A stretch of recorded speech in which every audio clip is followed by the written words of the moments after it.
आज हम जोक देरिदा के बारे में अध्ययन करते हैं। जोक देरिदा अपना मत विरचनावाद के नाम से प्रस्तुत करते हैं और वो भी दर्शन और पाठ के क्षेत्र में, भाषा के क्षेत्र में अपने विचार व्यक्त करते हैं। देरिदा मूलतः एक दार्शनिक है और दर्शन के क्षेत्र में उन्होंने बहुत सारी अवधारणाएं प्रस्तुत की, परंतु दर्शन के क्षेत्र में अवधारणाएं उन्होंने भाषा और टेक्स्ट को लेकर के बातें प्रस्तुत की। उनका विरचनावाद ये कहता है कि ये पाठ की अध्ययन की ऐसी पद्धति है जिसके माध्यम से पाठ का जो निर्धारित अर्थ था उसको विस्थापित किया जा सकता है और साथ ही उसके अर्थ का जो एकत्व था, अद्वितीयत्व था, उसको विखंडित भी किया जा सकता है। कहने का अर्थ यह है कि पहले ये माना जाता था कि पाठ का कोई निश्चित अर्थ होता है, ऐसा संरचनावादी मानते थे। संरचनावादी पाठ या टेक्स्ट के अर्थ पर अपना कब्जा जमाना चाहते थे, परंतु देरिदा ने कहा कि पाठ का अर्थ जो है वो उस अर्थ से दूसरा अर्थ ग्रहण किया जा सकता है और जो दूसरा अर्थ है उसको भी मना किया जा सकता है, विखंडित किया जा सकता है। इससे पहले साशुर ने अपना मत दिया था जिसको हम संरचनावाद के नाम से जानते हैं और उन्होंने संरचनावाद में अर्थ के एकत्व को महत्व दिया था और यहाँ पर देरिदा उसी संरचनावाद को विपर्यस्त करते हुए, उस मत को खारिज करते हुए, उसको खंड खंड करते हुए अपना तार्किक रूप से ये विरचनावाद पेश करते हैं।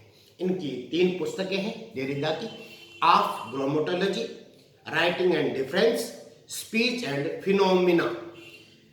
देरिदा जो है वो जब उनका मत आया उससे पहले बहुत सारे उत्तर संरचनावादी इस मैदान में आ गए थे और वो पाठ या टेक्स्ट के अर्थ की बात कह रहे थे और उन्होंने भी बहुत सारी बातें इससे पूर्व कह दी थी, परंतु जैसे ही देरिदा आए, हालांकि आए बाद में, परंतु छा गए बहुत अधिक और वो एक सुप्रसिद्ध और यशस्वी की तरह पूरे यूरोप और यूनान में छा गए, आकर्षण का केंद्र बन गए। देरिदा को ये बात चाहे ठीक लगे या न लगे, प्रीतिकर हो उनके लिए या अप्रीतिकर, उनका नाम भी उत्तर संरचनावादियों में शुमार किया जाता है। हालांकि वो अपने आप को शायद विरचनावादी कहलाना ही अधिक पसंद करते थे। देरिदा ने जो प्राचीन मान्यताएं थी दर्शन की, यूरोप की, उनकी मूलभूत पूर्व कल्पनाओं पर भी प्रहार किया और उनको भी विस्थापित किया। तो वो दर्शन की मान्यताओं पे चोट करते हैं और भाषा संबंधी मान्यताओं पर भी चोट करते हैं। आइए बढ़ते हैं, उनकी मतों को थोड़ा सा और देखते हैं।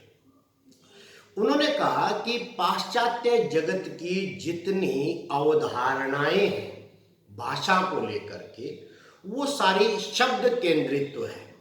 शब्द केंद्रित्व होने का मतलब है, उसको उन्होंने शब्द दिया लोगोसेंट्रिज्म। लोगोसेंट्रिज्म जो है वो लोगोसेंट्रिज्म, जो शब्द केंद्रित्व वाली अवधारणाएं पाश्चात्य जगत की मानी जाती रही है इनसे पूर्व, उनसे जो अर्थ की उपस्थिति है या अर्थ पैदा जो होता है वो शब्द के आधार पर होता था। अर्थ की उपस्थिति की जो संकल्पना है उसका आधार फिर ध्वनि होती थी। शब्द से अर्थ निकलता था और शब्द जो है वो ध्वनि पर आधारित होता था, यानी फोनोसेंट्रिज्म, ध्वनि पर आधारित शब्द हो जाता था। इसका मतलब पाश्चात्य जगत की सारी अवधारणाएं शब्द और शब्द के बाद ध्वनि पर आकर टिक जाती थी। इसका अर्थ मोटे रूप में यह हुआ कि बोलना यानी वक्तृत्व की उपस्थिति ही लेखन की उपस्थिति पर वरीयता पा जाती है। कहने का मतलब है कि साहित्य या भाषा में 2 चीजें होती है, एक होता है बोलना और एक होता है लिखना। तो कौन सा तत्व महत्वपूर्ण है?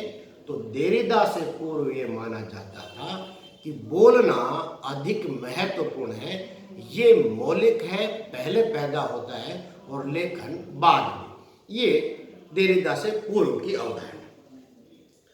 परंतु देरिदा ने इस अवधारणा के विरोध में या इस धारणा के खिलाफ अपनी बात सिद्ध करने के लिए विभिन्न विद्वानों पर अध्ययन किया, जैसे प्लेटो, रूसो, हीगल।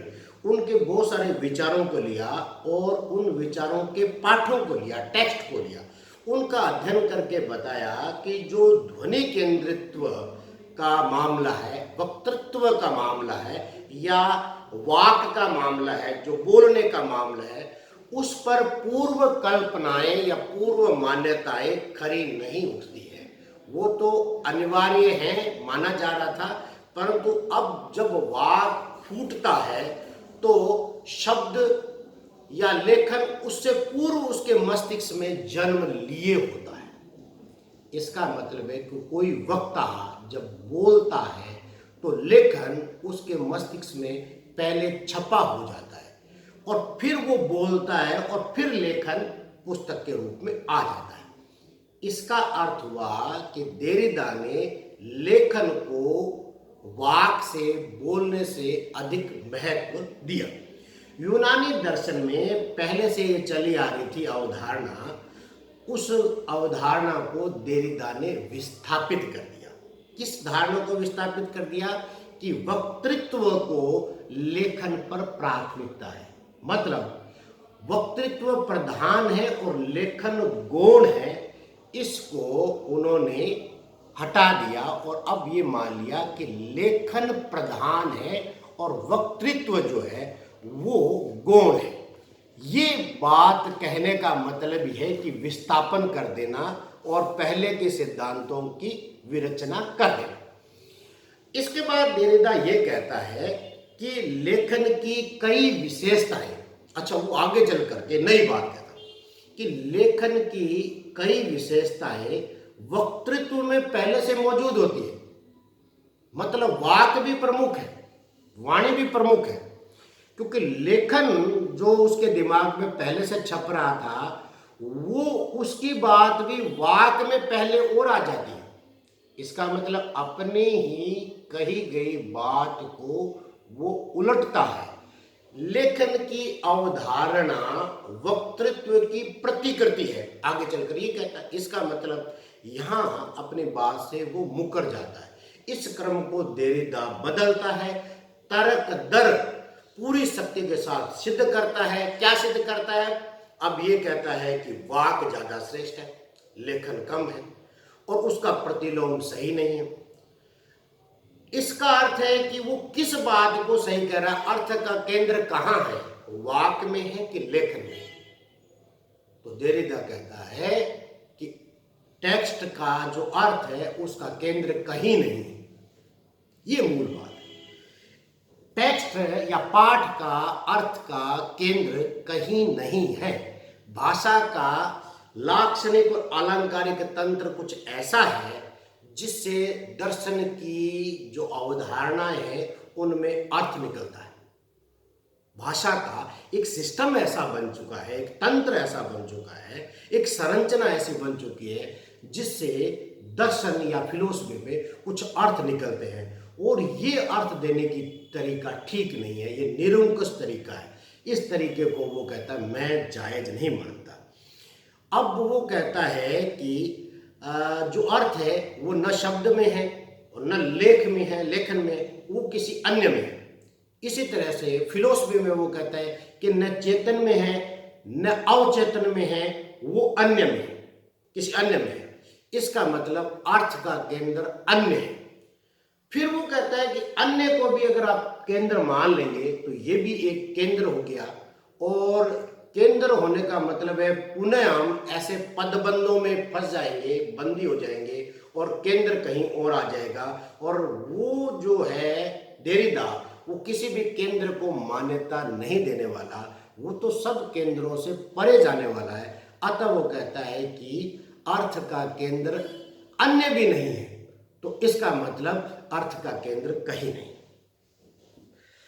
देरिदा विरचनावादी पद्धति की दोहरी पठत की भी मांग करता है।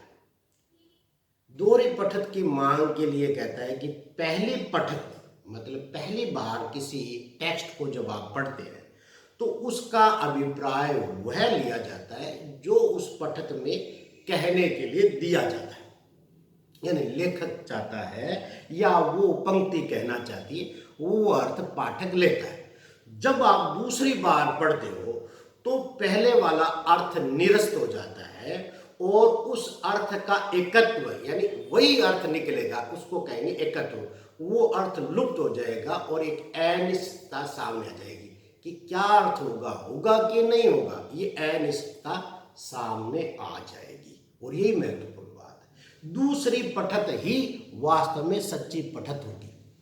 अतः जब हम कहते हैं कि भाषा में केंद्रत्व से मुक्ति संभव तो बहुत मुश्किल है, ये अंतर विरोधों से बहुत परिपूर्ण है, केंद्र कहीं ना कहीं बनता ही बनता है, तो पाठ को विस्थापित करने की संभावना बनाए रखने की जरूरत है। क्यों?